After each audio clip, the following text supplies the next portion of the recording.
12 గంటలు నుంచి కుదించి 8 గంటలే పని చేయాలి. ఎంత పని చేస్తే అంత వేతనం ఇవ్వాలి, అది స్త్రీ పురుషులతో భేదం లేకుండా ఇవ్వాలని ఎన్నో కార్యక్రమాలను మనకు ప్రవేశపెట్టడం జరిగింది. అలాగే ఈ పని చేస్తున్నటువంటి ఎవరైతే ఉన్నారో వీళ్ళకు ఒక బీమా ఉండాలి. ఆ బీమాను ప్రతి ఒక్కరు కూడా మరి ఈరోజు ఈ తాపీ మేస్త్రి సంఘం సభ్యుల వారు కూడా గమనించి లేనట్లయితే అది తప్పనిసరిగా తీర్చుకోవాలి. ఎందుకంటే మనం చిన్నపోటి కార్యక్రమాలు, చిన్నపోటి పనులు చేసుకుంటాం.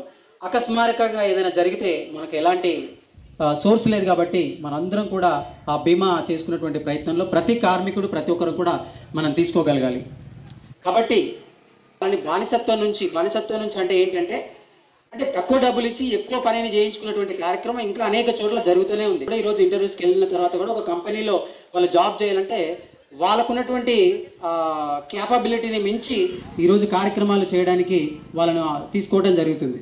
కాబట్టి అలాంటిది కాకుండా ఎంత వేతనం ఉంటే అంతనే తీసుకోవాలి, ఎన్ని డబ్బులు ఇస్తే అంతనే తీసుకోవాలి, శ్రమ దోపిడీ జరగకూడదు, ఇతరులను ఇబ్బంది పెట్టకూడదు అనేదే ఈ కార్యక్రమము ఒక మెయిన్ ఎజెండా.